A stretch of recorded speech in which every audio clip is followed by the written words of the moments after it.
And I'm going to be talking about somebody today named Filippo Brunelleschi, but before I get there, I'll situate the person from the standpoint of humanity and the universe, etc. But as most people realized yesterday, we, maybe not everyone, but we celebrated the Declaration of Independence. And it's important to actually think about what we declared our independence from, because it wasn't a nation, it wasn't England, it wasn't the king, but what we declared our independence from was pure evil. Actually, while I show some of that, I'm going to show you guys what Brunelleschi had done. Is he'd done many things, because usually, always when somebody does something great, they do many things great. You know, their geniuses are not ones to rest, as you can tell from Lyndon LaRouche at almost 92 years old. But one of the great things he did was design the cathedral for the Santa Maria del Fiore in Florence. And while I'm going through a few things, I'll play this video so people can get a sense. How many people have never been to Italy? Okay, so multitask, listen, look. But essentially, I mean, that's what it was. The Declaration of Independence was a declaration against evil. And, what? Oh. Throw popcorn at it. But basically what we had declared our independence from was evil. And it took, looking back at Chuck reading the Declaration of Independence, and there's this part which I can never get quite right, but they tend to accept suffering while it's tolerable. And then at a certain point, most people will reach a limit, like the collapse of the Berlin Wall or the Declaration of Independence. But the people who actually led the process, they knew that what they were doing was not only standing up to evil, but the only way you get the strength to do that is not if you counter it, but if you in your mind have an idea of something more powerful. Which is why, most of these people lost their lives and their property and their families, and they were willing to make that kind of sacrifice. And so it's worth reflecting on today, because LaRouche has made the point that, most people will not create the future that they themselves desire. They do desire the future that we will create for them. And so from that standpoint, I wanted to, and I'll say that in terms of an event, and the event means nothing without leadership. But in terms of an event, the war in Iraq, or potentially, Obama going back there for a third time, that this is a real inflection point on many levels that is getting people to question this evil. And there's a very similar event that happened back in 1432, which Lyndon LaRouche said sparked the fight of this higher idea of mankind against this evil, and that was the burning alive of Joan of Arc. And here you have, a 19, 20-year-old woman who fought for the independence of France, and really for something much higher than that. And they burned her alive, and then they opened up they saw, okay, she's dead, let's completely burn her. And this was an event that had a power because she as an individual made a decision that instead of trying to get justice within her mortal life, she was going to succumb to the injustice knowing that there is this higher idea of humanity, and if that would guide her, then that would spark something profound, and it did. The very nations that were fighting, France and England, became nation states. So it was an action that made a lot of this satanic culture knowable, because, you know, in the 1360s you had the plague, and 3/4 of the population of Europe, some cities 80-90% died. And if you read Boccaccio, it was not pretty. I mean, imagine, you know, 80% of the population of LA dying within several months, 9 months, say. That wouldn't be easy. And so all of these things, you know, people had had different ideas about why these things had happened. But in terms of cause, they couldn't get that the Venetians and the whole banking system was designed in such a way as to annihilate them, and that became clear with the actions that that Joan of Arc took, are very similar to Jesus Christ on the cross, or Prometheus being chained to a rock. But with all of that being said, if there wasn't a scientific cultural leadership to pull this sort of awakened population into a fight, then the fight never would have happened, because the masses, although they were affected, they didn't know what to do, just like in 1989. At that time, people were ready for the Berlin Wall, but the oligarchy destroyed it.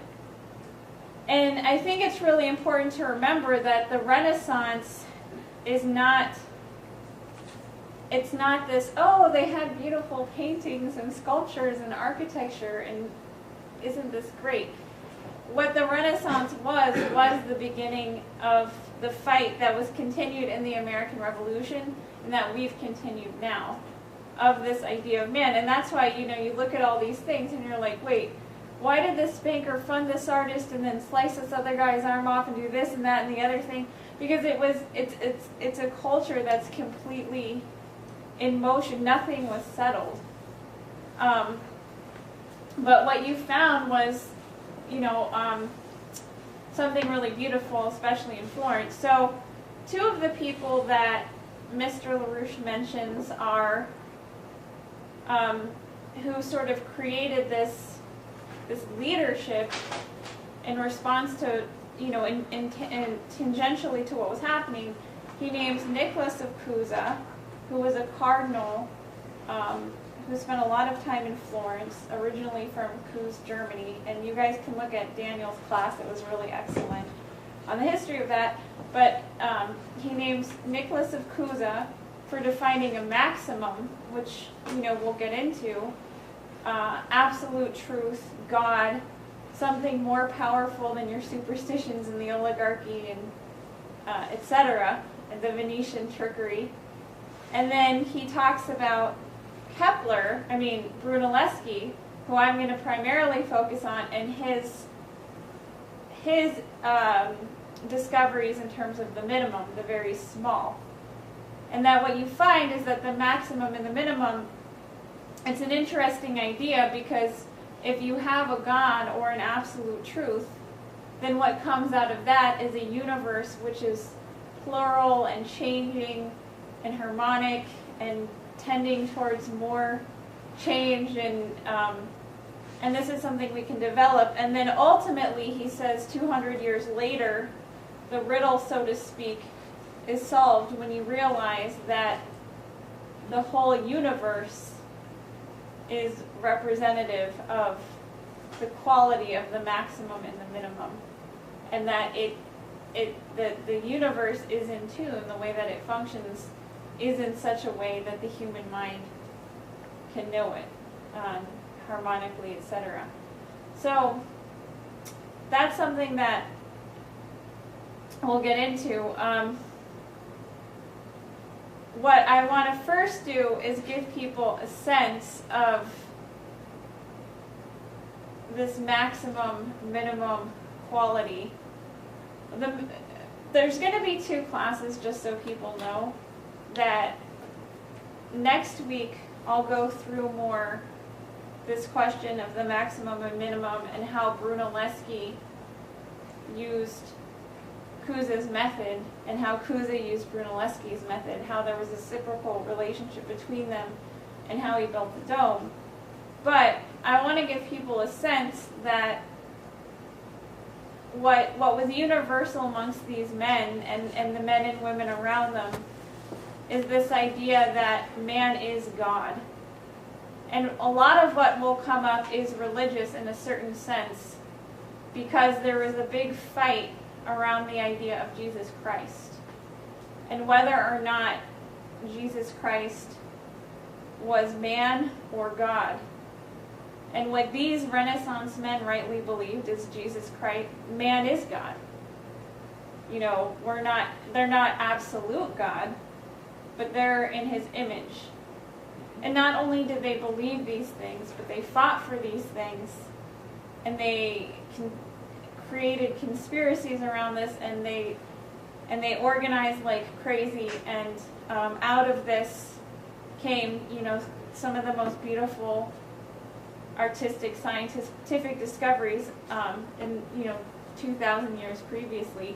And in fact, I mean, LaRouche actually made the point while I was out there working with him that we're at the point where we're almost culturally, from the standpoint of mind, pre-Renaissance. So, I want to give people a sense. So this idea, so before we can look at the universe that Brunelleschi is provoked by, I thought it would be good to get a sense of the absolute universe, absolute God, absolute truth through Cusa. So if everyone has a copy of this, this is from On the Vision of God, and it's a very beautiful Cusa piece. If you haven't read it, Helga LaRouche, who Chuck mentioned, wrote a really beautiful accompanying piece to it called On the Sweetness of Truth. And then this is for people to read on their own if they feel so inclined, because it's really beautiful, chapter 16. Does anybody want to read this, like Richard the Aria?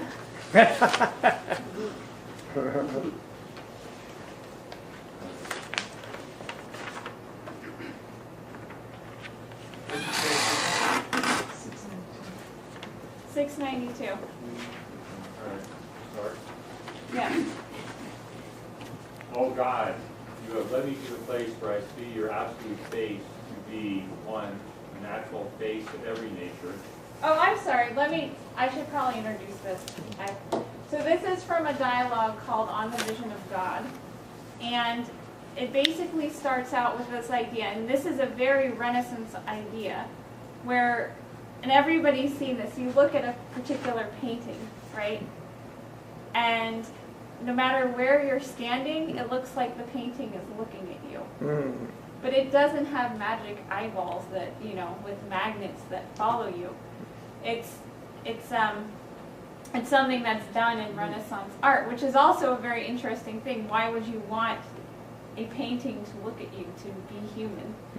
And so he writes this, and he writes this coming out of the fight with the Eastern Orthodox Church that I brought up, is man in the image of God. So he has this very provocative idea that God is like a painting that is always looking at you. And he is always looking at everybody, so that everybody can partake. Like, for instance, Carol is sitting here, and Steve is there, and if they're looking at the painting, they both think the painting is looking at them. So he uses this really powerful metaphor, and that this is the context for what you're about to read.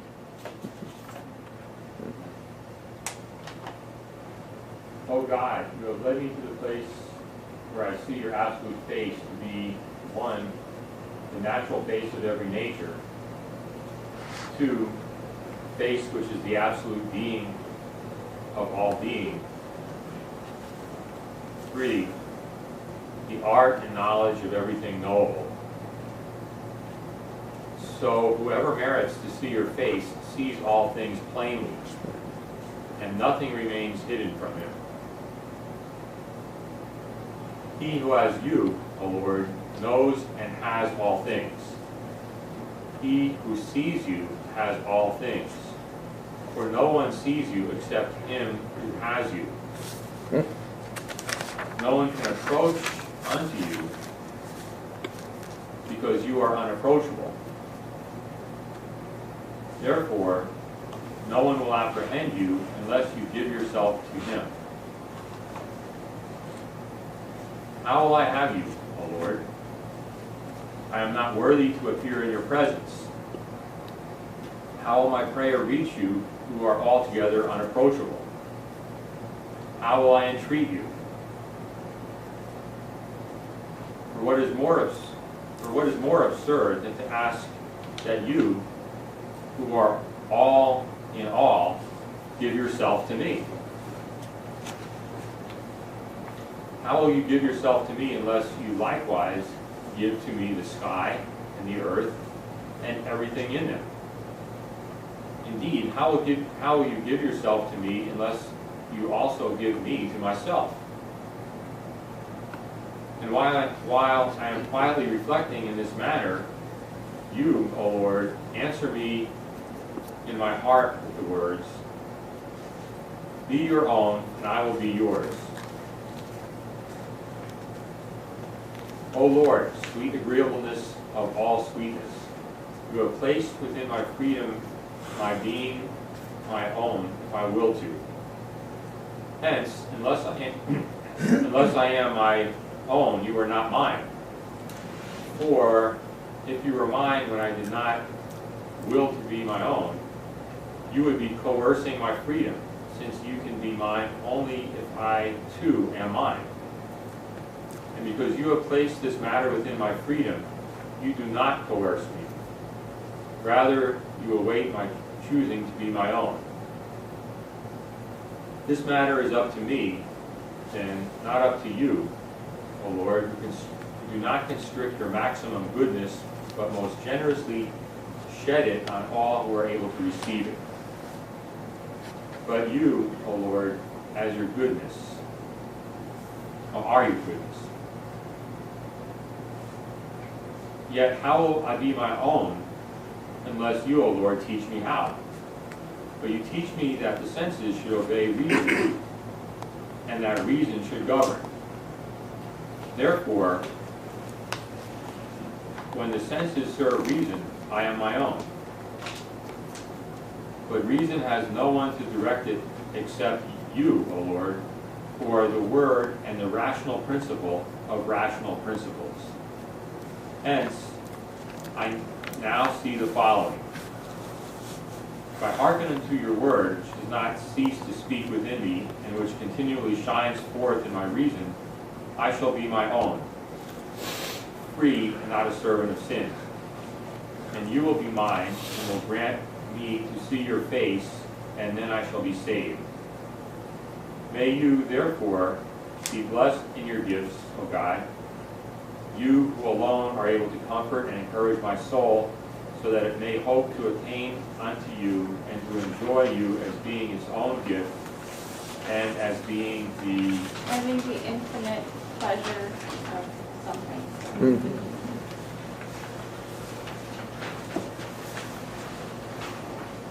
So this is, I don't know if people have any thoughts on this, but this is sort of at the core is one, man is in the image of God, has a relationship to God, but in such a way that he also has free will. Which, I don't know, do people have any thoughts on that? That was probably a lot to breathe in.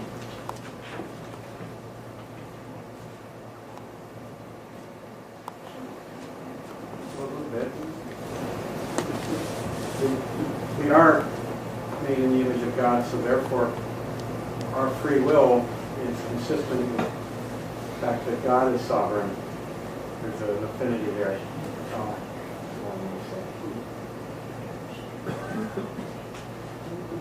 Well, it's a funny question to ask yourself, because before these revolutionary geniuses, most people were controlled by an empire, but it's actually a very delightful idea that Cusa goes through. That, well, because there's this, well, you could never know God because, you know, He's everything. Have people heard that? Mm-hmm. Right? You could never know God because He's everything, so just, you know, use a metal spike to whip yourself in the back, or do as I say and milk my cows, or, you know. But it was a completely revolutionary idea, because it's this question, well, how can I have access to this thing that is bigger than I will ever be? But, and what we'll find out, this absolute truth gives you access to any layer of its truthfulness that you so desire. So if you decide to become a poet or look at the stars, no matter what you decide to do, that is in you. The universe is in you. And it's very much what you also got with Dante. I don't know how many people here have looked at Dante. But he basically, throughout the whole Divine Comedy, attacks sense perception. That you can't know. Well, first of all, he catalogs how brutal absolutely everybody had been for the last 2,000 years. It makes it very clear. But then he creates this idea that as you become closer and closer, as you get to that point of God, of absolute truth, less and less can you actually rely on yourself. And it's funny, because I was actually reflecting on it, and the thing that's really profound about Dante, which all of these guys grabbed onto, although he didn't quite go as far as these other guys, but, you know, I don't know how many people here have read the Divine Comedy. I mean, in school they try to stick you in hell, and it's like you read hell, and it's like, all right, well, now we're going to read the Lord of the Flies, you know? That's real hell. Yeah, right. But what is, when he's going through this incredible journey, what he ultimately sees when he looks unto God is his own reflection. But before he does that, he has to abandon his vision, his hearing, you know, his sight. He actually has, before he sees his own reflection in God, he has to actually abandon the part of him that isn't really him, which is something I had forgotten about when I had read it before. And it's actually really interesting, because this dome that was built in Florence, that we'll get into much more next week, it was designed as a space that would create that type of identity, where you realize that you are good, that you are God. And if you think about it, this is where you had crucial discussions from the Council of Florence, where there was this reconciliation on the filioque, on the idea that Jesus Christ represents the fact that man is powerful and in the image of God and not a slave. And that he, you know, Jesus endured the slavery of the Roman Empire so that other people could see how evil it was and rise above it. And was very political. And additionally, you know, I was having this discussion with one of our associates, Will Wirtz, who's done tons of work on Cusa, and he told me when he went to climb up the dome that Brunelleschi had created, that he felt like he was going through the 3 books of Dante's Divine Comedy. Now, the thing that's interesting that I happened to find out when I went there, and I haven't found it in any English books, but when I went there, is, and you can see little doors in the brickwork for the people who lay mosaic, but the intention was to have a mosaic of the Divine Comedy in the inside of this dome. So this is somebody who, you know, and he did this in his 40s. So, and this is why, you know, as some people know, I think to ask, well, how did this person build the biggest dome ever, and how did he use the catenary to do it? It's sort of the wrong question. The bigger question is, how did he create a political effect? How did he transform mankind? So I'm going to go through a little bit of who Brunelleschi is and what he's done, and with the idea that I guess next week or when I do the next class, I'll go through how he destroyed Euclidean and Aristotelian science to build this marvel. So, do people have any thoughts on that so far?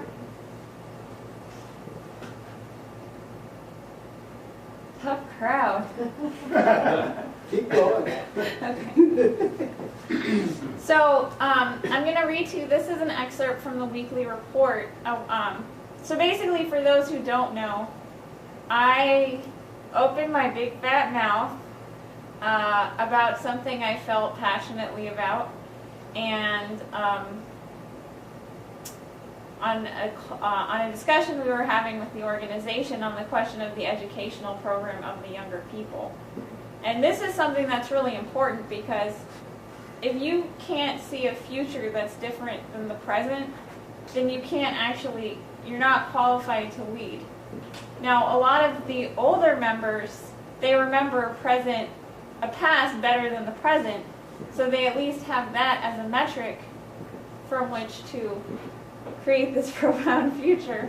And I remember telling the story about how Mindy said she wanted to be a musician when she was like 5 years old, and when I didn't even know what I wanted to be when I was 19, so, you know. So it's just a different outlook. So it's not, you know, it's not like one person's better or something like that, but there's a real free energy we have to generate as an organization to do that. So I got educated. I got shipped out for 2 months to work with Lyndon LaRouche and a bunch of other young people working on science.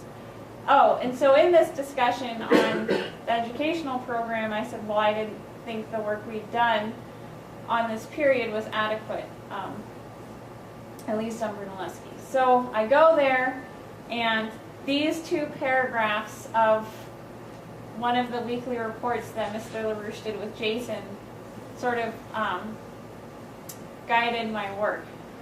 So I thought I'd share them with you guys.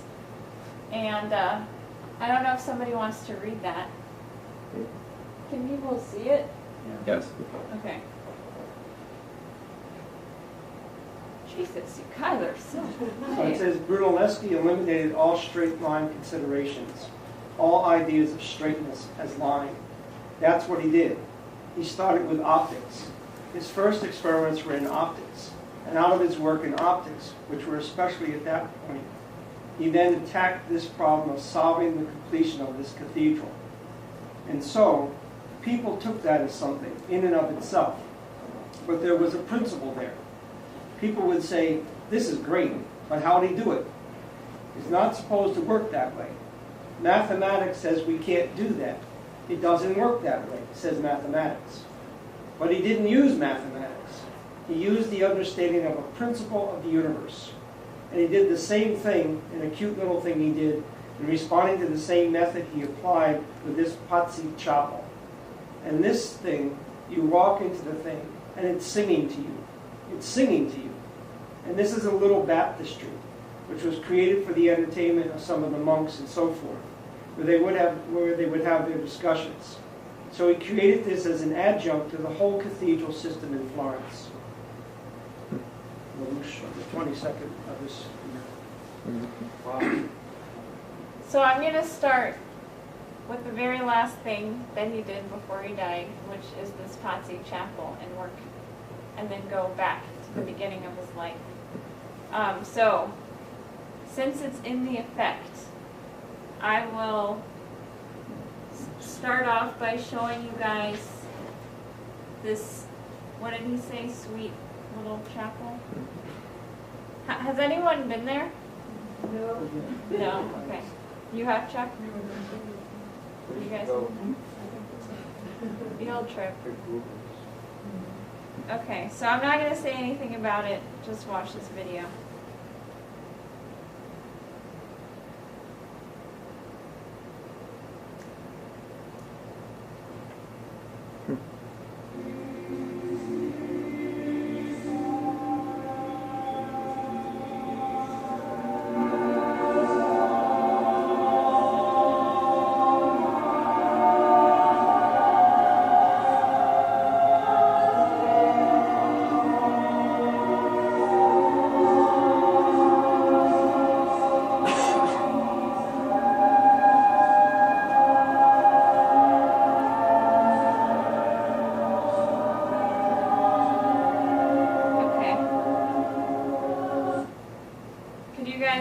Sense of that?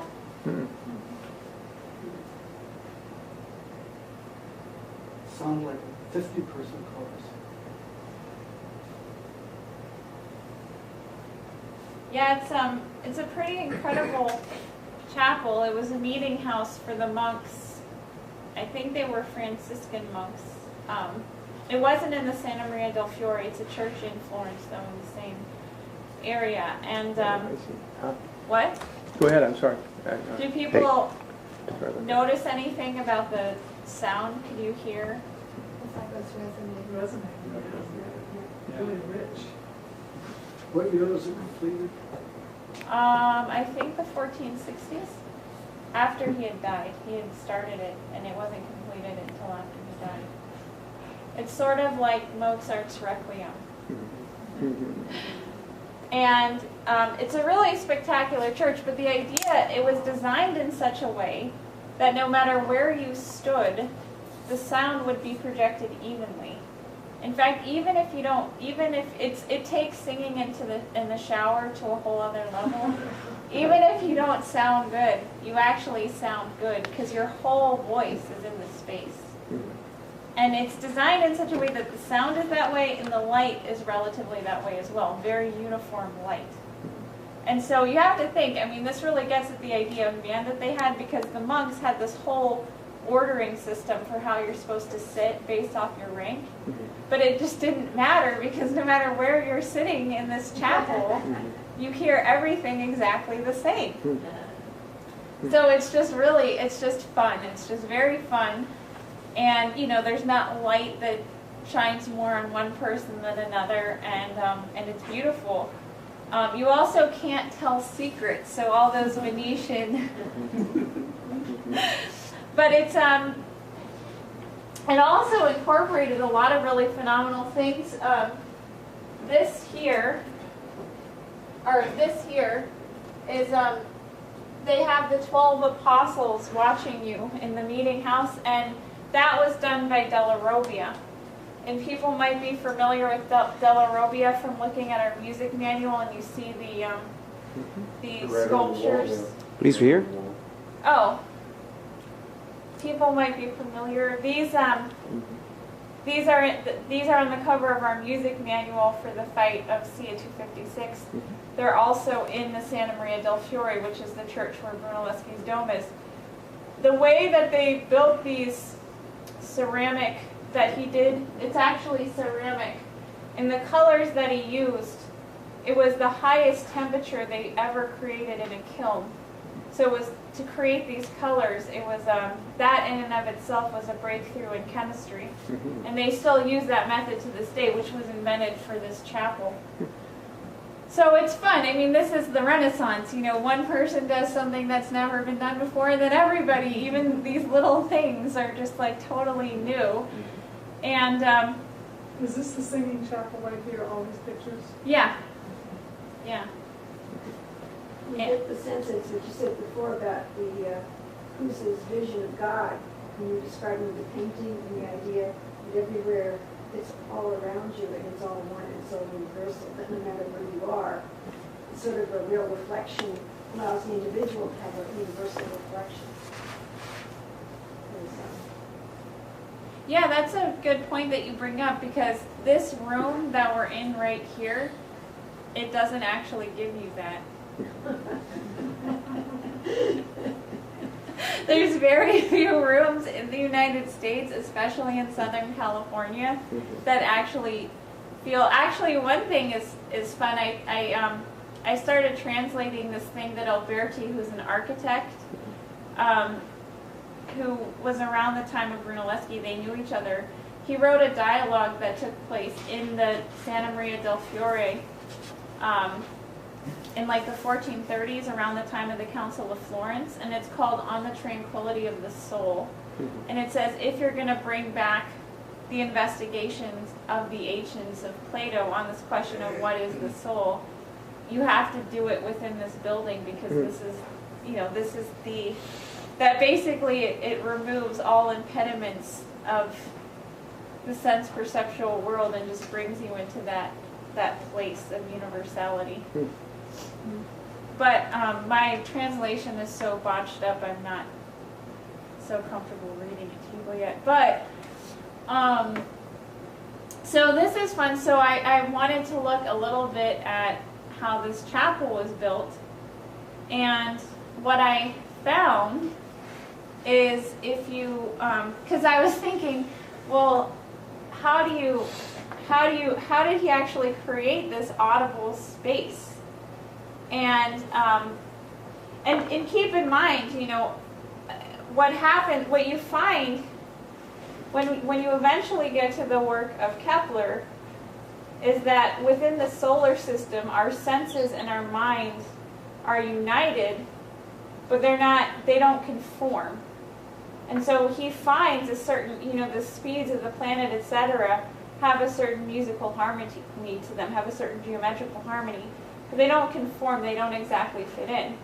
And the fun thing is, that's exactly what I found with this Posse Chapel. Because if you look at this right here, the ratio of the long wall to the short wall is actually the golden section. It's the same ratio as this finger is to this part of my hand.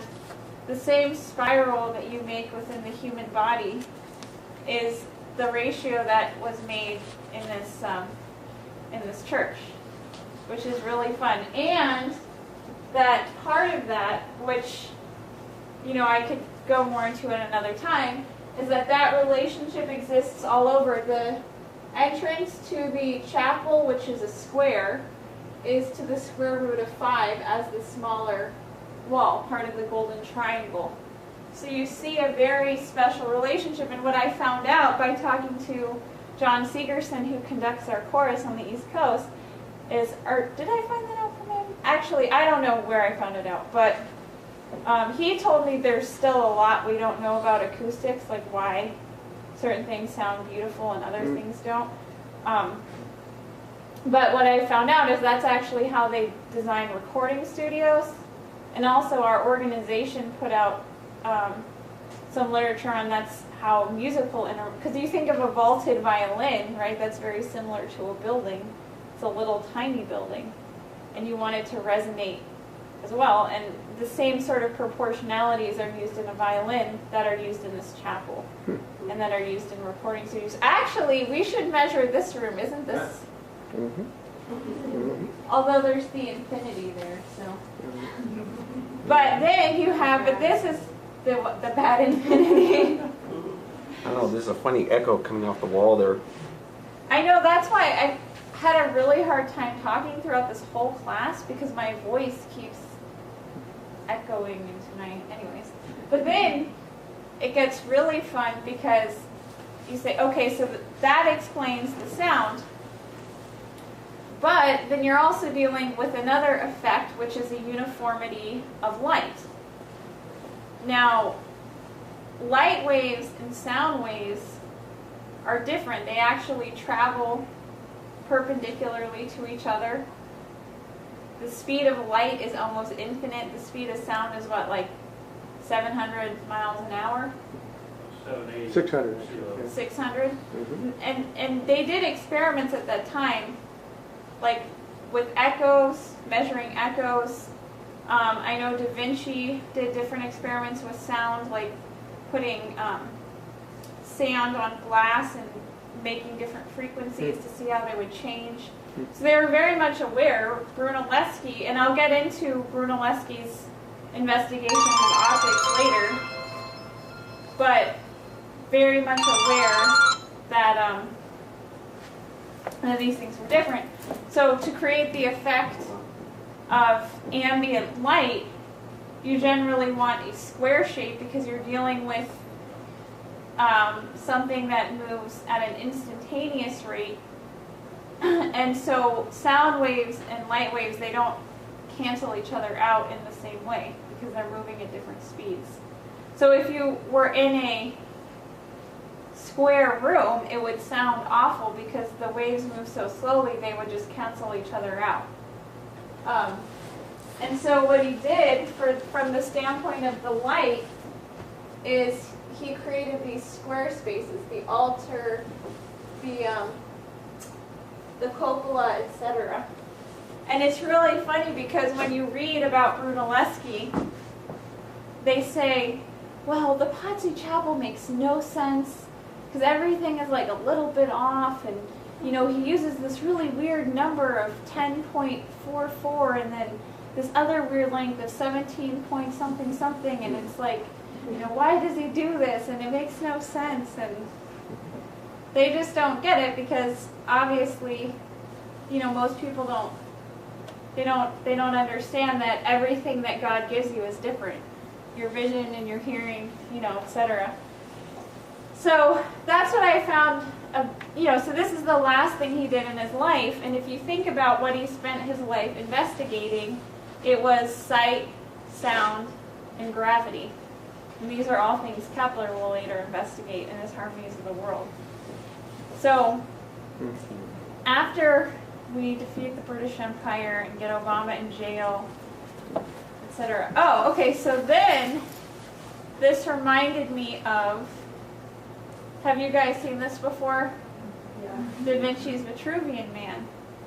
And even he recognizes that you can find certain relationships, you can tune things, but nothing directly maps on anything else, like as a principle. And so he's looking at these two geometrical phenomena in the human body, right? One of them being that my arms are the same, they are as wide as I am tall. That's one of them. The other one is this thing I just described to you, the golden section, the relationship you have as your body curves in, that this is to this, as this is to this, as this is to this, etc. Spirals in. But if you look at this, their centers are actually different, and if you look up here, they don't actually fit into each other. Do you see that? So even though there are these two geometrical aspects, they don't, you know, nothing totally fits in. So the universe is knowable and not arbitrary, but it's not predictable. You can't lock it in like a puzzle or something. And actually, a lot of the work that Leonardo da Vinci did came from Brunelleschi, which I'll get into more next week. So this reminded me a lot of Cusa and Cusa's method, but we don't have to read this right now because it's getting kind of late. But we'll get into that next week more. So we might want to turn the lights off for this. So I want to go back and give people a sense. Remember that there was a dark age for a couple thousand years, and people's idea of man was very bad. This is, so Brunelleschi, he was born, I think, in the 1380s, and he died in the 1440s. And he started out, his father was a lawyer, very similar to Cusa. I think his father was involved in a lot of what was going on in Florence at the time. And Florence was a pretty interesting place. You know, coming out of the Dark Ages, they decided they wanted to build the biggest dome that had ever been built. They had no idea how they were going to do it. But it was sort of the beginnings of a nation state. Around this time of the building of the church, they started using monetarized debt the way that Hamilton did. They started funding things as a city. The actual building of the church, it was the first church, the Santa Maria del Fiore, that was being built as Brunelleschi was growing up. It was the first church that was ever paid for by a city, not by a king, not by the church itself, but the city wanted to build this church. And so it was really spectacular, and they had to come up with the funding to do it in very creative ways, which is another fun thing. If you want to do something creative, you can't use monetarism. So they had securitized debt, or funded debt, bonds and things like this. And they also had a law, if you made over a certain amount of money and when you died, you had to leave in your will a certain amount of money to build the church. So for those who don't like, paying taxes. So he started out as a goldsmith, and one of the first things that he had done is he was in a competition with Ghiberti, who was an architect, another architect and goldsmith at the time, to build the the doors of the cathedral. And just to give you a sense of how different Brunelleschi is than the rest of these guys, can people tell, this is the sacrifice of Isaac. Do people know about this biblical story? And he was basically told to sacrifice his son, and luckily God stepped in. But do people have an idea of which one is Brunelleschi and which one is Ghiberti? I can't really tell what's going on in the right one. Yeah, same here. Yeah. People can get closer, or I don't know, can they look? You zoom in on the right one. I don't know. People hardly tell what's happening on the right. Well, Tony and I had seen something before on this, and I guess Mindy had the CD, and one of them was more Zeusian and the other one was more Prometheus. This one's really blurry for some reason. The one on the right? Yeah. Yeah, it's hard to It's tarnished. It wasn't so blurry before. What is happening on the left part of the right one? Where all that black is. Yeah. Like, I can't tell what it is. I think there's an angel, and this is really hard to see. Okay, I'll have to get pictures for people. Well, the one on the right definitely looks more living. Even though I can't really tell what's going on. All the way on the right. There's is an the angel disciple. down below, and then there's some, maybe that's a I don't really tree know or the story something that well. in between them. And where's the angel? Is the angel to the right above? I think that's the angel up there. To the right. Yeah. That is blurry. There's definitely more motion in the one on the right. Yeah. The angel, how's the angel stopping him? You can see how he is on the left, he's holding his arm, but the one on the right, you can't tell. Is that part of the story, the angel flashlight? Well, God comes by and says, hey, you don't have to sacrifice your son. But this is, I'll have to find, I don't know why it's blurry right now. It wasn't blurry earlier. I don't know if it's the internet or what. But this is the one that Brunelleschi did. Yeah. And it's interesting because one of the things they bring up is this idea of a real human quality in his art, because even though in some ways this one looks more realistic, he's actually grabbing the blood vessels on his son's neck. So when he stabs him, it won't hurt as much. Oh, my. That I guess like when, yeah, so there's certain things that he understood about not just the human body, but also the human soul, that obviously this guy doesn't want to sacrifice his child, and he's trying to make it as... It's much more like Rembrandt, the one on the left, the Brunelleschi one. Much more like Rembrandt. What's the guy doing on the right one?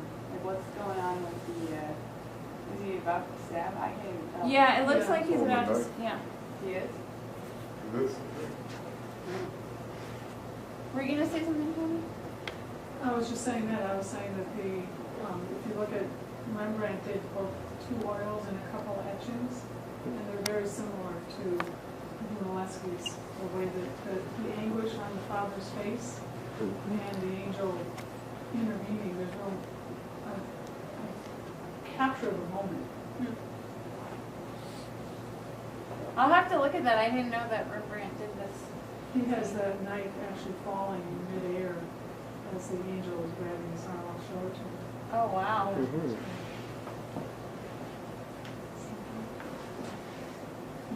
So he started out as a goldsmith, and you think about the kinds of things someone does when they're a goldsmith, which will be important later. But throughout all of this, he develops a relationship with Donatello, and they go to Rome for 20 years, and he basically spends the whole time excavating ruins of Rome. And Rome was in ruins. I mean, at the height of the Roman Empire, I think there were 1 million people in Rome, if not more. And when he was there was 20,000. Oh, my gosh. Wait, 1 million to 20,000? Yeah. Wow. Yeah. And you'll get a much better sense of this next week, but Brunelleschi knew that he was dealing with an oligarchy. So while he was doing these excavations, he told people he was looking for gold, because he was a goldsmith. And people thought he was crazy, like, oh, you haven't found anything yet? You know.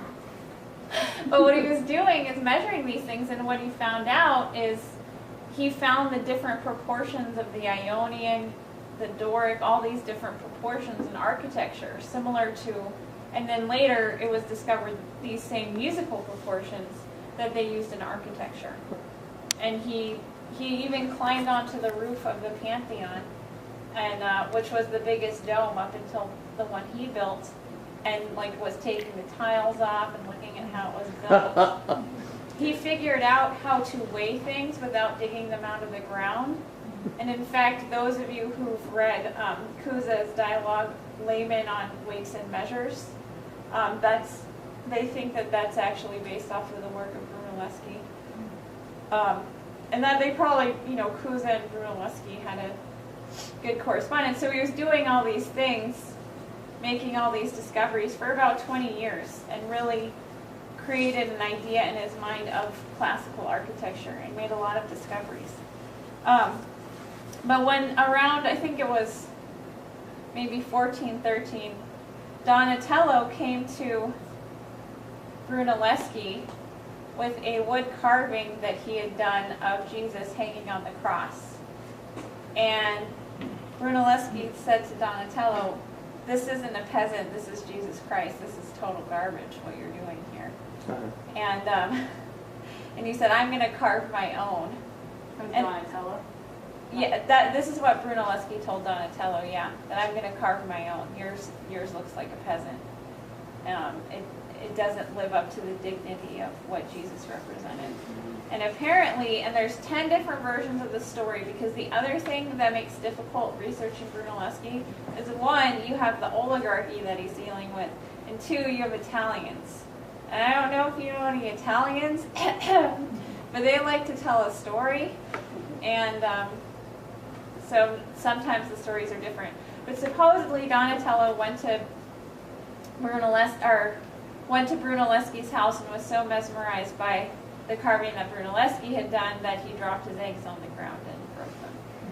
And then Brunelleschi said, well, how are we going to eat dinner now that you dropped the eggs? And he said, oh, well, since I saw your Jesus on the cross, I don't think I can eat anyway. So the one on the left is Brunelleschi, and the one on the right is Donatello. And it's kind of hard to see these things in slides. And this is a really big idea, because getting back to this idea of the filioque, man is man in the image of God. Was Christ both God and man? Because if you look at the crucifix of the Dark Ages, Jesus does not look human. This Jesus looks very human. I mean, even look at how he's holding himself up. Daniel was pointing this out to me. You know, he's trying to put the weight in a certain part of his body.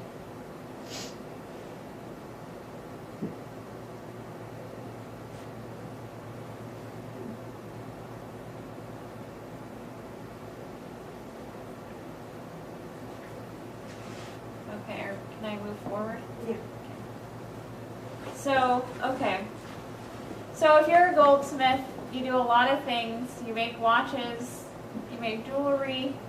Even making watches is really interesting, right? You learn about time, weights, springs, all this stuff.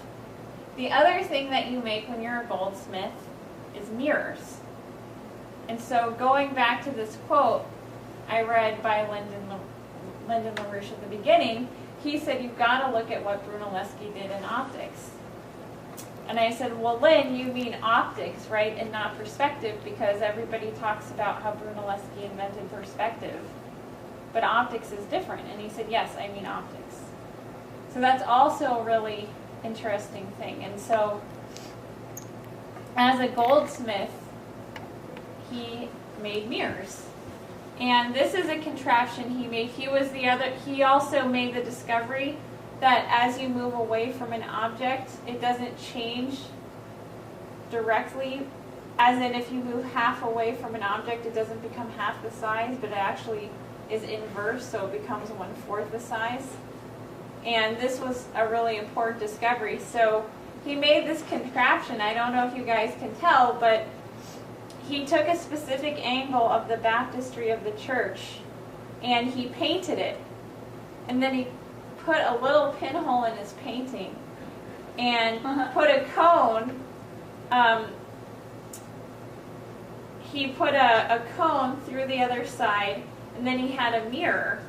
And if you moved the mirror the proper distance, and then he made the sky, he either painted it on a mirror or he did something to the sky, but the actual sky reflected the sky that was there. And apparently you couldn't tell, if you got it in the right spot, you couldn't tell whether you were looking at the church or his painting. And everybody was like totally mesmerized by this contraption. So there is a discovery he made that was definitely not linear. And here's a perspective drawing. He also invented perspective. Here's one of the first perspective paintings. This is in the Santa Maria Novella, I think, which is the church next to the Santa Maria del Fiore. Can you guys see how it's curved in the background there? And then, Are you saying he painted it or what? he didn't do this painting, but he supposedly in the early 1400s actually invented the perspective rules. Oh, that's used in that painting. Yeah, it's used in that painting, but he didn't do this. There's talks of stuff that he painted and sculpted, but most of it's been destroyed, probably intentionally. So, I mean, he's really been trashed as a person. They try to make him, you know, look like a babbling idiot. Here's another one by Piero della Francesca, who, according to, Lenore showed me some other things he'd done that are very beautiful. But this, he wrote this book on mathematics, and he basically says that you can't deviate from the laws of perspective, and as a result, I think some of his paintings are kind of, you know, like look at the Sistine Chapel and look at this. They're a little bit mathematical, but. So here's another Renaissance painter, and if you notice, he has a curved mirror, in his painting there. Now, here's another one of Brunelleschi's contemporaries. What I think, if you look back at this mirror, what I think is that not only was Brunelleschi playing around with the curvature of these mirrors when he was making these discoveries, but I also think he was using glass, and this is something that's very controversial, but Kepler has a machine that's like a camera obscura, except it can work in the light because it uses a curved lens. And nobody's actually seen it, but Kepler describes it in his dioptrics. And people say that they didn't have these types of lenses, but Sousa talks about this on the intellectual eyeglasses, you know, the certain curvature of the lens, which would make me think that Brunelleschi and these guys actually did play around with lenses. Because some of these paintings, you can't see it as clearly in this one, but some of these paintings that you look at from the Renaissance, it actually does look like you're looking at it through a lens. And it's interesting because, you know, Da Vinci, he talks about perspective, and he says, well, you have these laws of perspective, like this guy Della Francesca, but then you also have the fact that what your vanishing point is not a point, but it's actually the human eye. And the human eye has a curvature to it. So when you're painting, you can't actually follow the rules of nature because the rules of nature are being intersected by the visual apparatus of the human being. And, you know, this could be like a whole series of classes in itself, but the reason that I bring this up is because the breakthrough that was made in the Renaissance wasn't just what are the laws of nature, but how are these laws of nature taken in through man, which is a really important distinction. And here's an altarpiece that Brunelleschi did.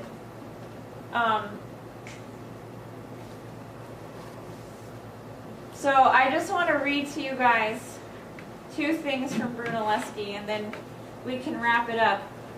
The first is a sonnet that he wrote, which you guys might have seen on the weekly report with Jason.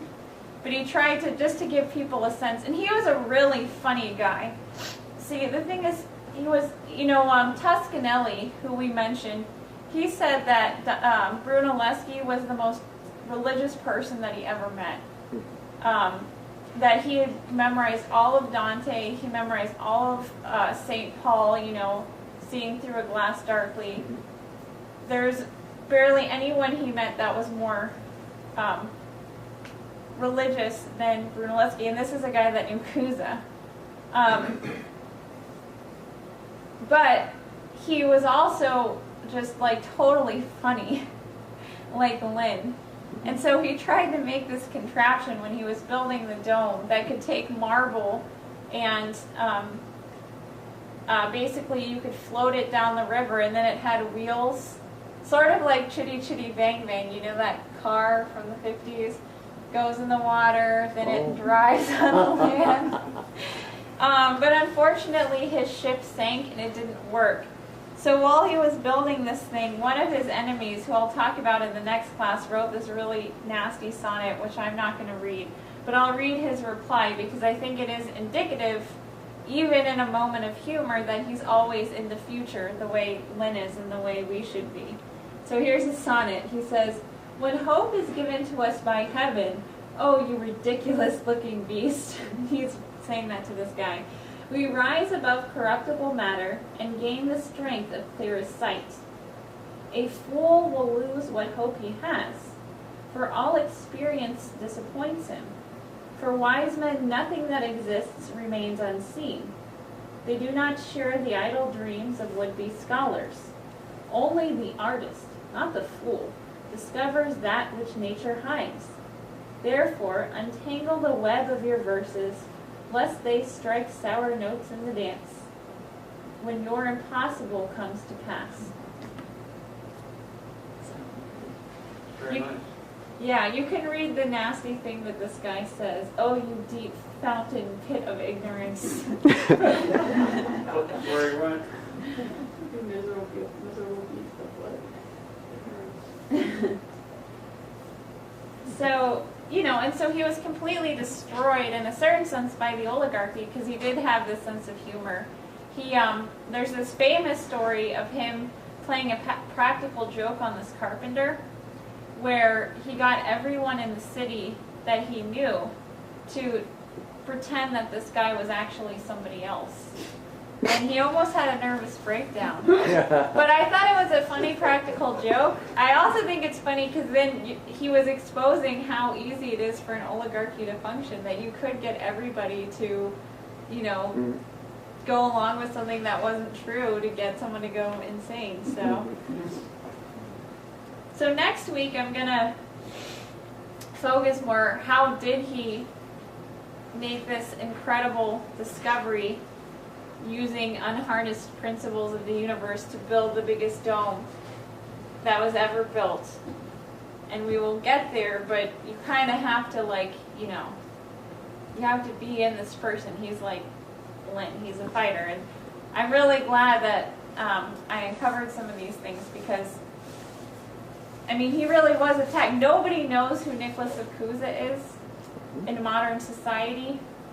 So, but Brunelleschi is he built this dome and it's still standing there. So they couldn't write him out of history, so they just turned him into an idiot. And they said all these things, he was a drunk, he was smelly, he was a hobo. They also say, how did he build this dome when he had never built a dome before in his life, which actually wasn't true. Just all these horrible things. But I'll leave you with a taste. This is Brunelleschi addressing a crowd of men who are to make decisions about the church and how it's to be built. And he says, "Sirs, there is no doubt that in great undertakings you have always to encounter great difficulties. And in this one of yours there are greater than you perhaps imagine. For I do not think that even the ancients ever raised such a vaulted roof as this will be. And I, having considered it much, have never been able to come to any conclusions, the width as well as the height of the building dismaying me. But remembering that it is a temple consecrated to God and the Virgin, I believe that the wisdom and skill of anyone who undertook it would not be allowed to fail. And if it were my affair, I would resolutely set myself to find out a way. But if you resolve upon doing it, you must take counsel not alone of me, who am not sufficient to give counsel in such great a matter, but summon to Florence upon a fixed day within a year's time architects, not only Tuscan and Italian, but German and French, and those of every nation, and lay before them this matter, that having been discussed and decided by so many masters, it may be entrusted to him who has the best judgment and knows the best way."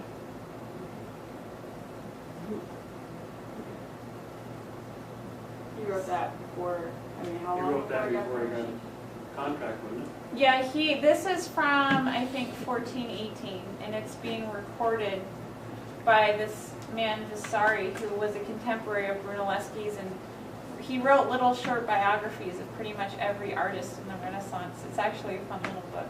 When did he get the commission? I think 1420. But one thing that's interesting is, he grew up several blocks from the dome. And so from the time he was a very, very young child, he was wondering how this was going to be done. So this was something that was sitting in him, in his mind for a really long time. And they came to him with many questions before they even got to the dome. In fact, there's this one point, and I'll go through this next week. Yeah, I'll go through this more in detail next week, but at one point, before they even build the dome, they built this drum right here to go underneath it. Huh. And they asked him his advice on that. And I'll go more into that later, but every little thing that they had done, they asked him for advice about, because he had built other things. He built a hospital for the Medici, etc., and they had a lot of respect for him. And they actually kept asking him if he would do certain things, and he would just disappear. Because I think what he was concerned about, actually, and I don't know this for sure, but if you remember when Leibniz had made certain discoveries on the catenary, he created a, what's it called, like a challenge in a literary magazine for other scientists to make some of this, to discover this thing that he had already discovered, but he didn't tell them that he'd already discovered it, because he wanted to change the culture. He was an organizer.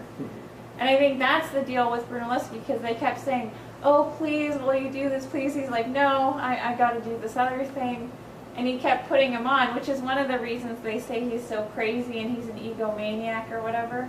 But I think by then he probably knew how he was going to build a dome. But, I mean, he spent 20 years jumping on the, or walking around on the Pantheon. He obviously did that for a reason. But he wanted to, like, recruit other people to think about it.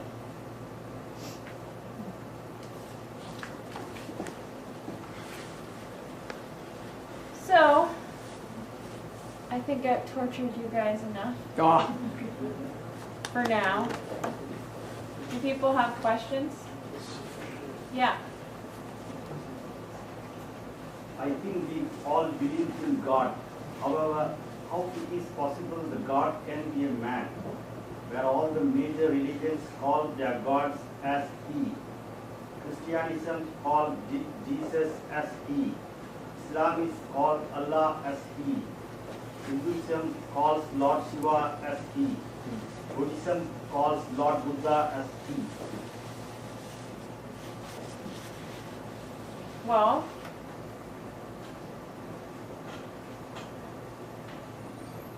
I mean, there's nobody else, there's no other presence in the universe that we know of that can create willfully.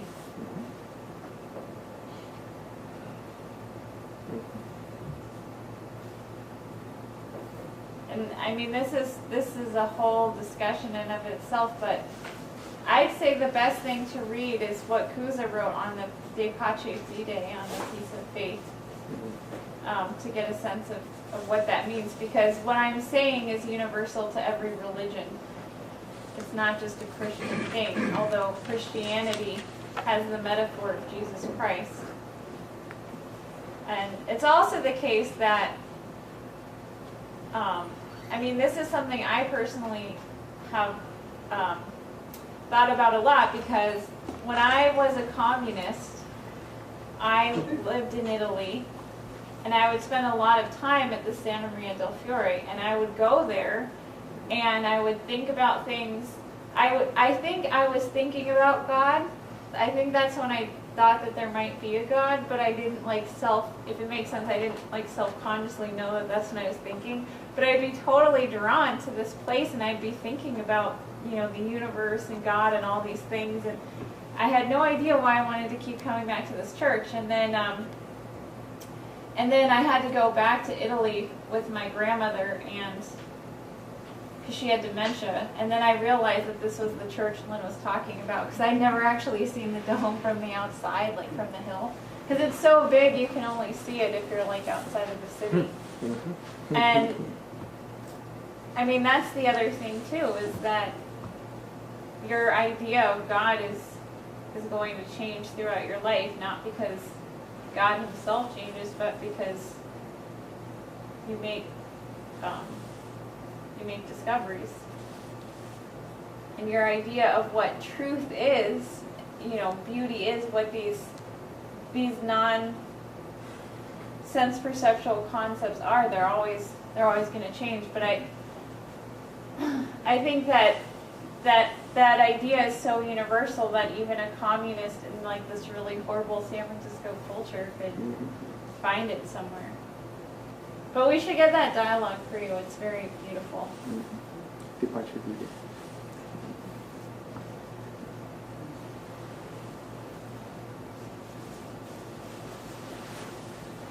Wow, you guys are a tough crowd. I know everyone's tired. We're in thought. Actually, I have two. We're First of looking all, forward to next week. this latest statement that you have up there, I'm sorry. I mean, what is beautiful about it is there's absolutely no ego involved. It's not like he's trying to get the job.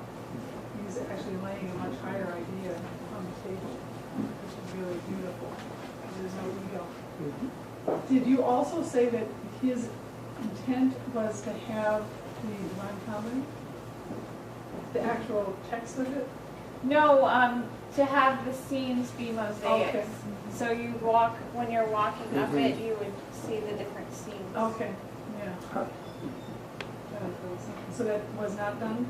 No, I don't know why. I mean, I'm sure there was some oligarchy involved in that, but yeah, he died and it wasn't done. But the actual places for the mosaics are still there. You can see them. Huh, how we doing?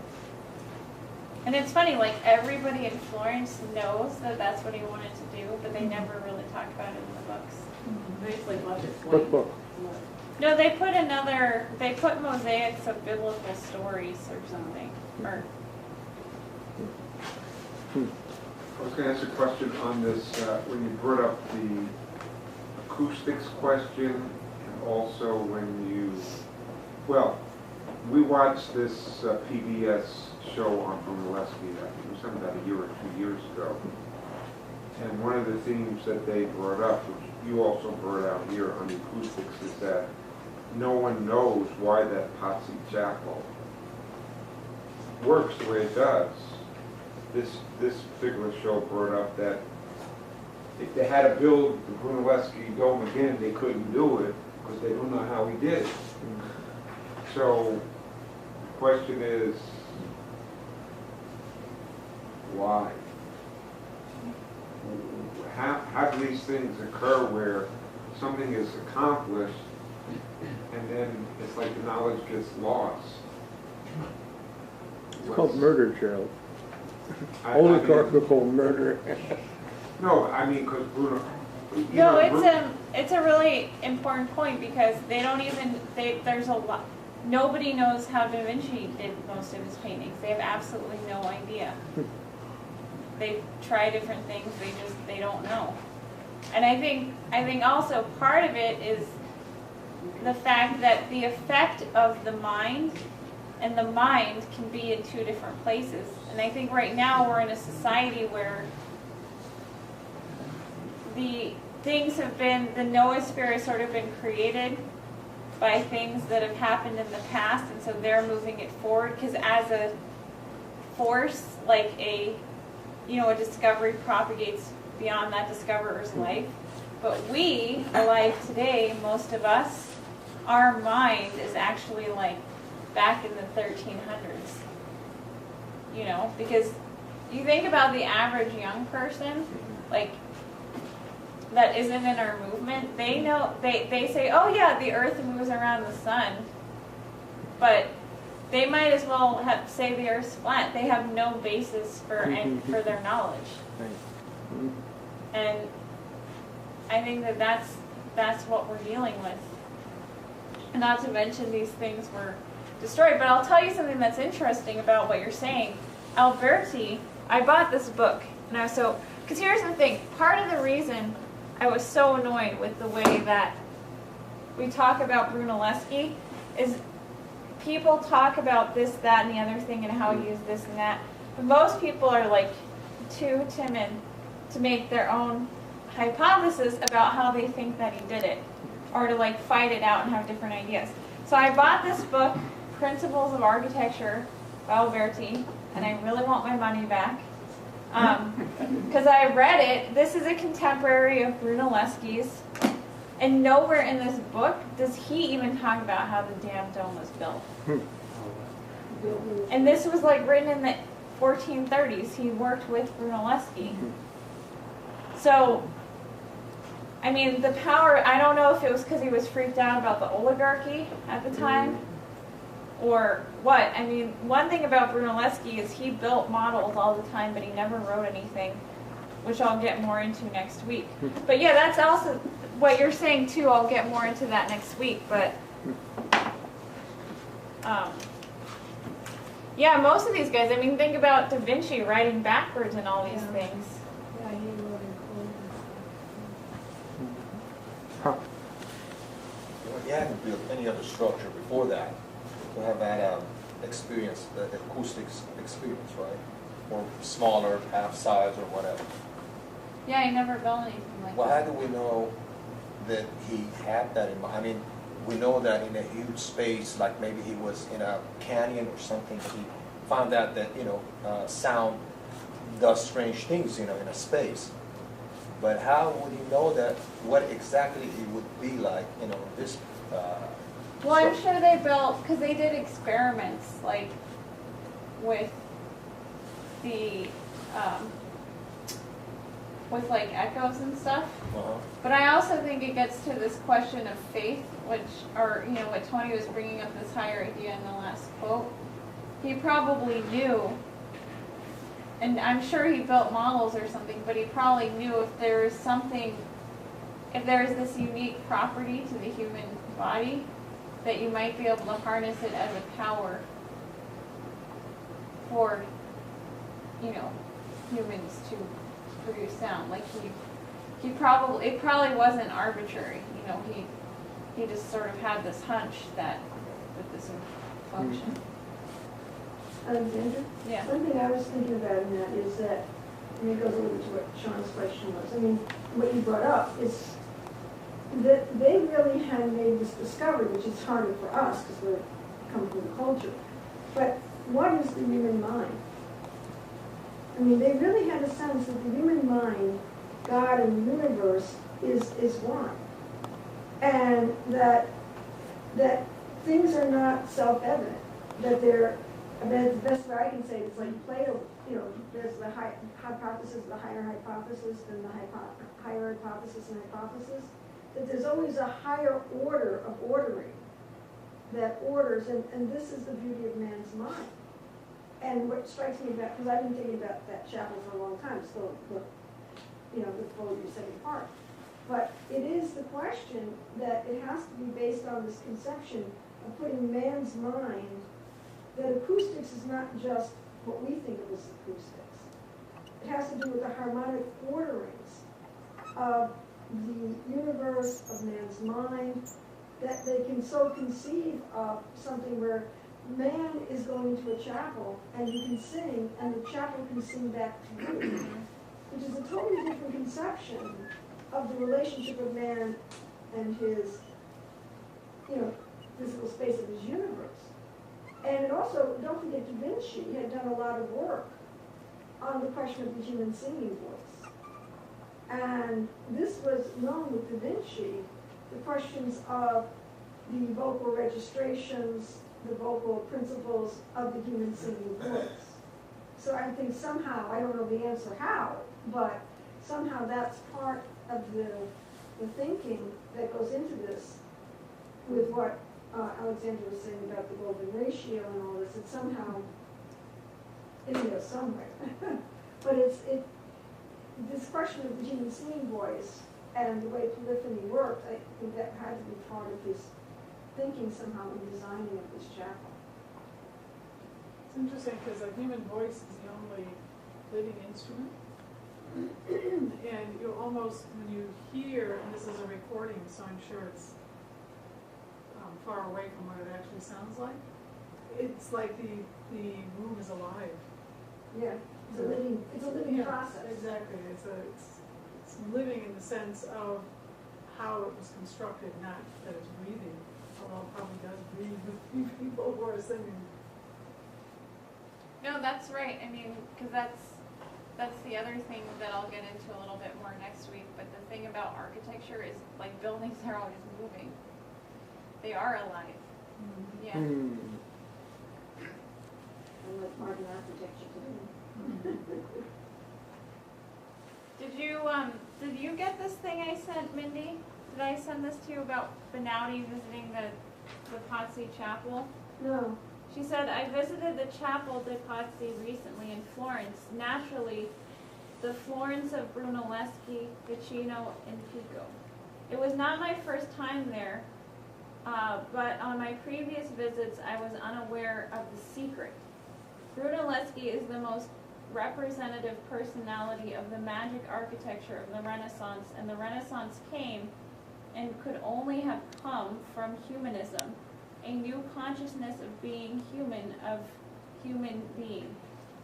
It is bare proportion and simplicity in the equilibrium of light and colors. It made me a present of its beautiful resonance to the sound of my voice. It demonstrated proportion, i.e., an idea translated into construction that will resonate within us.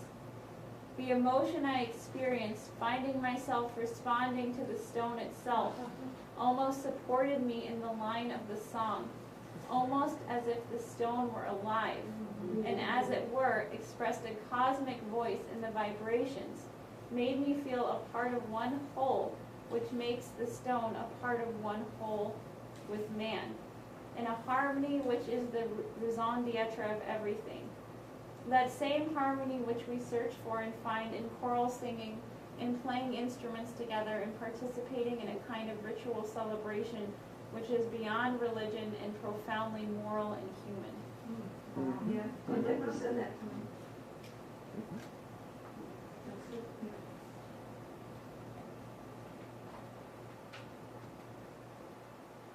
So she agrees.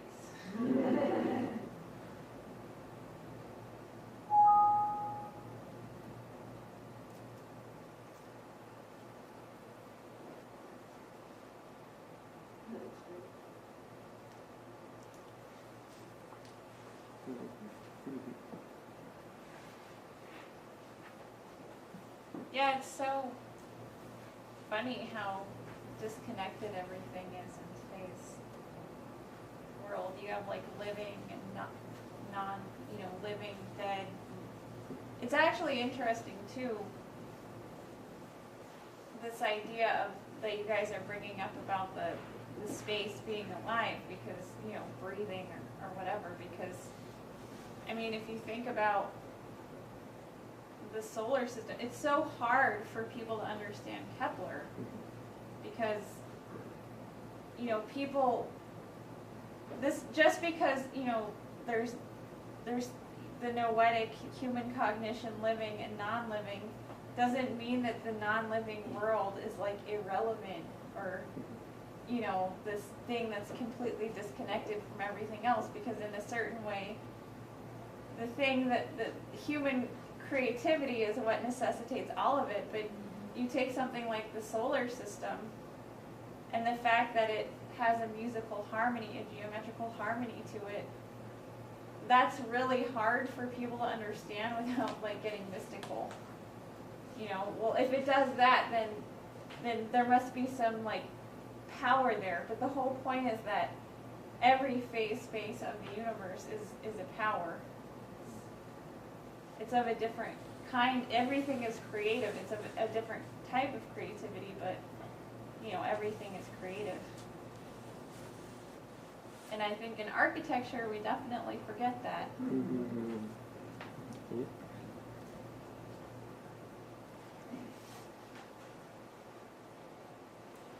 So,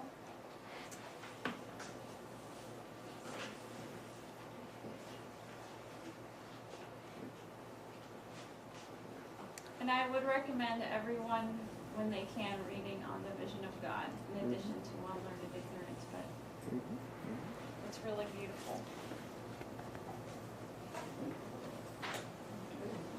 All right, thank you. Thank you.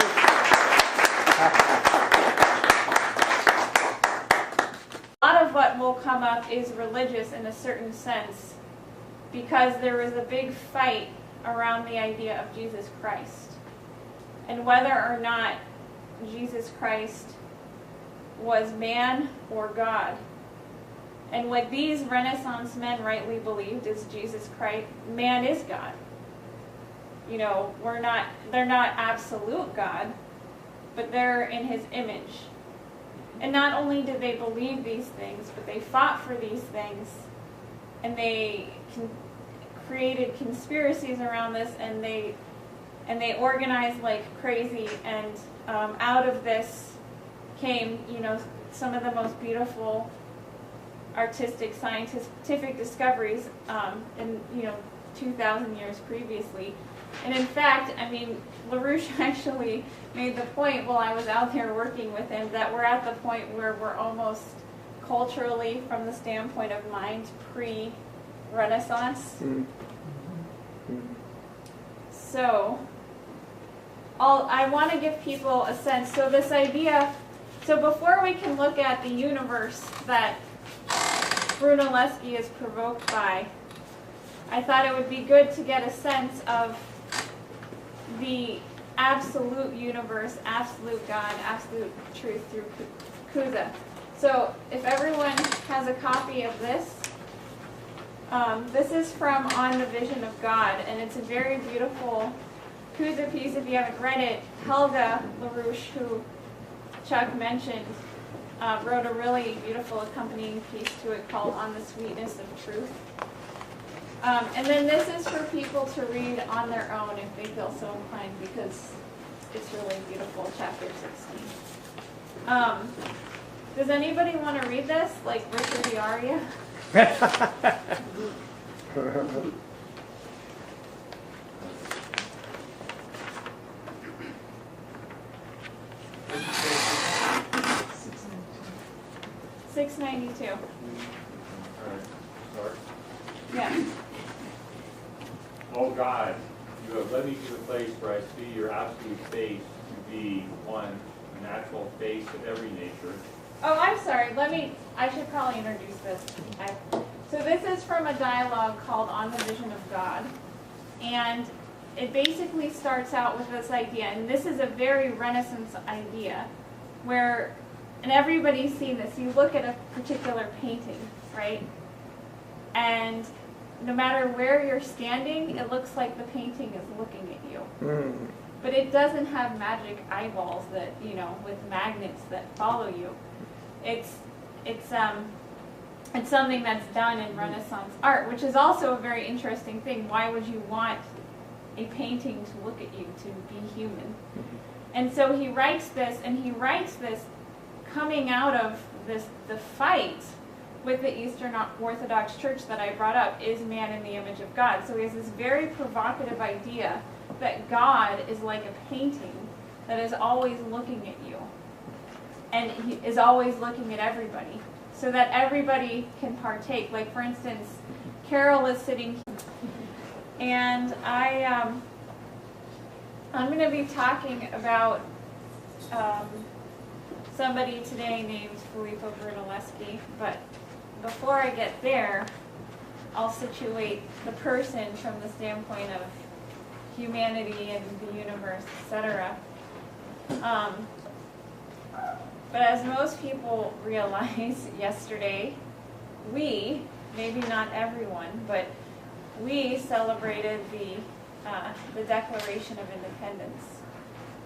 And it's important to actually think about what we declared our independence from, because it wasn't a nation, it wasn't England, it wasn't the king,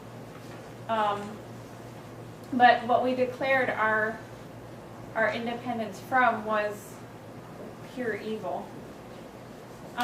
Actually, while I show some of that, I'm going to show you guys what Brunelleschi had done. Is he'd done many things, because usually, always when somebody does something great, they do many things great.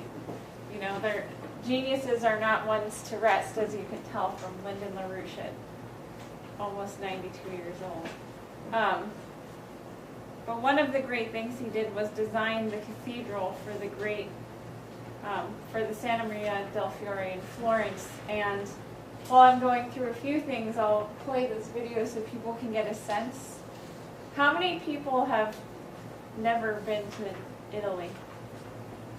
Okay, so multitask, listen, look. But essentially, I mean, that's what it was. The Declaration of Independence was a declaration against evil.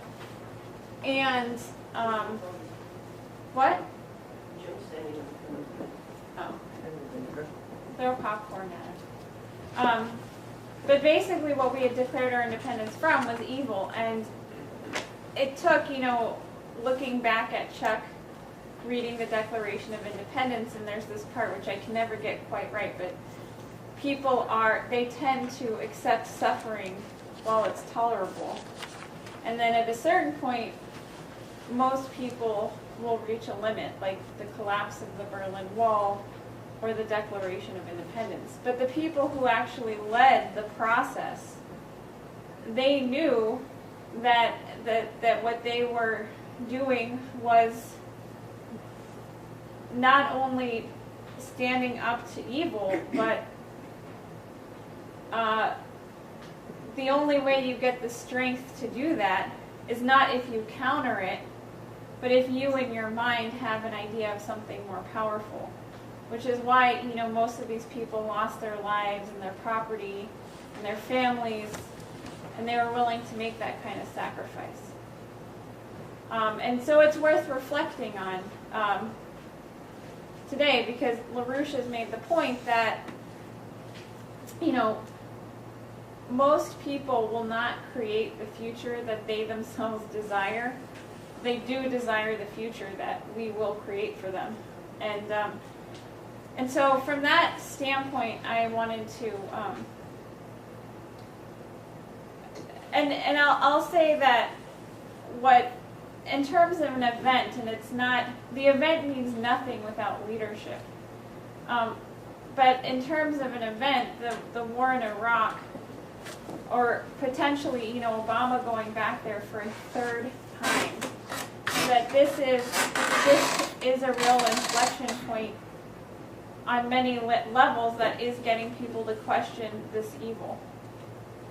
And there's a very similar event that happened back in 1432, which Lyndon LaRouche said sparked the fight of this higher idea of mankind against this evil, and that was the burning alive of Joan of Arc. And here you have, a 19, 20-year-old woman who fought for the independence of France, and really for something much higher than that.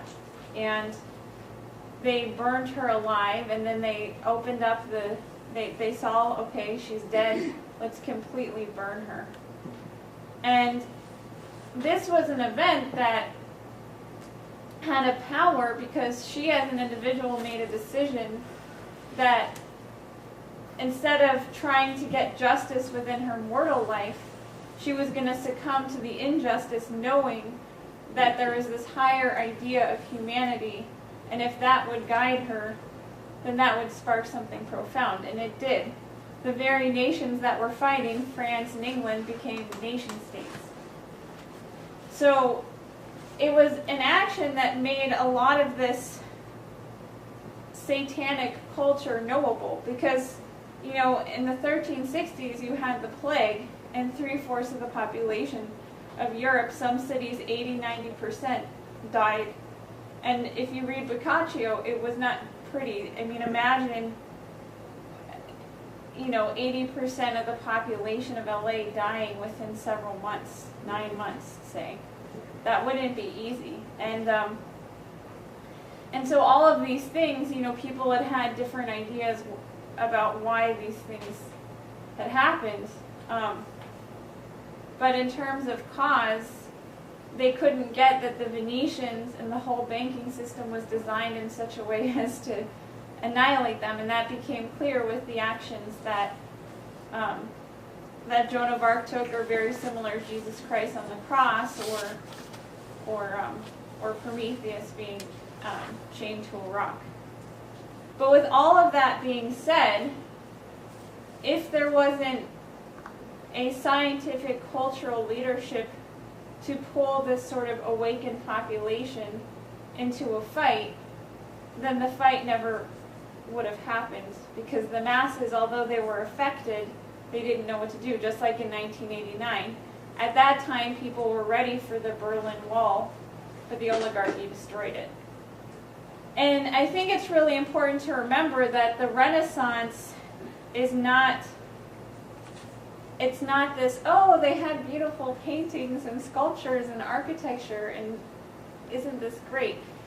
What the Renaissance was the beginning of the fight that was continued in the American Revolution, and that we've continued now, of this idea of man. And that's why, you know, you look at all these things and you're like, wait, why did this banker fund this artist and then slice this other guy's arm off and do this and that and the other thing?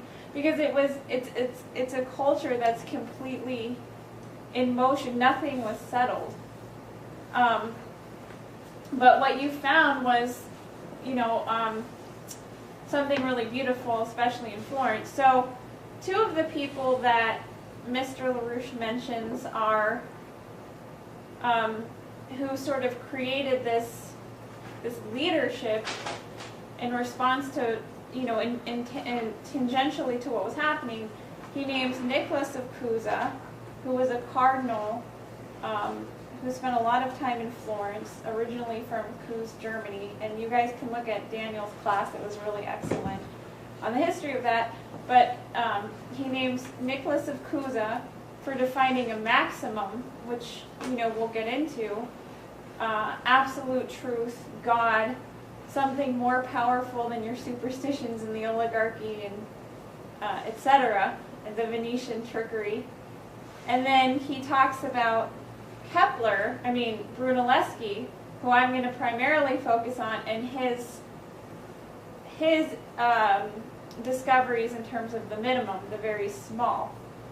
And that what you find is that the maximum and the minimum, it's an interesting idea, because if you have a God or an absolute truth, then what comes out of that is a universe which is plural and changing and harmonic and tending towards more change, and this is something we can develop. And then ultimately, he says 200 years later, the riddle, so to speak, is solved when you realize that the whole universe is representative of the quality of the maximum and the minimum, and that the universe is in tune. The way that it functions is in such a way that the human mind can know it harmonically, etc.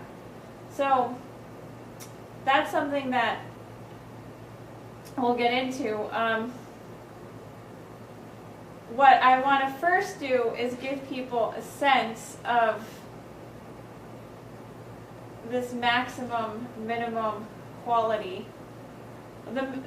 There's going to be two classes, just so people know, that next week I'll go through more this question of the maximum and minimum and how Brunelleschi used Cusa's method and how Cusa used Brunelleschi's method, how there was a reciprocal relationship between them and how he built the dome. But I want to give people a sense that what was universal amongst these men and the men and women around them is this idea that man is God. And a lot here, and Steve is there, and if they're looking at the painting, they both think the painting is looking at them.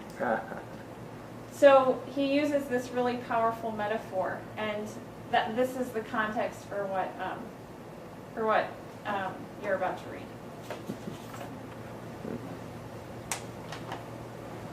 Oh God, you have led me to the place where I see your absolute face to be, one, the natural face of every nature, two, face which is the absolute being of all being, three, the art and knowledge of everything knowable. So whoever merits to see your face sees all things plainly, and nothing remains hidden from him. He who has you, O Lord, knows and has all things. He who sees you has all things. For no one sees you except him who has you. No one can approach unto you because you are unapproachable. Therefore, no one will apprehend you unless you give yourself to him. How will I have you, O Lord? I am not worthy to appear in your presence. How will my prayer reach you who are altogether unapproachable? How will I entreat you? For what is more absurd than to ask that you, who are all in all, give yourself to me? How will you give yourself to me unless you likewise give to me the sky and the earth and everything in them? Indeed, how will you give yourself to me unless you also give me to myself? And while I am quietly reflecting in this matter, you, O Lord, answer me in my heart with the words, be your own, and I will be yours. O Lord, sweet agreeableness of all sweetness, you have placed within my freedom my being my own if I will to. Hence, unless I am my own, you are not mine. For if you were mine when I did not will to be my own, you would be coercing my freedom, since you can be mine only if I too am mine. And because you have placed this matter within my freedom, you do not coerce me. Rather, you await my choosing to be my own. This matter is up to me, then not up to you, O Lord, who do not constrict your maximum goodness, but most generously shed it on all who are able to receive it. But you, O Lord, as your goodness, are your goodness. Yet how will I be my own unless you, O Lord, teach me how? But you teach me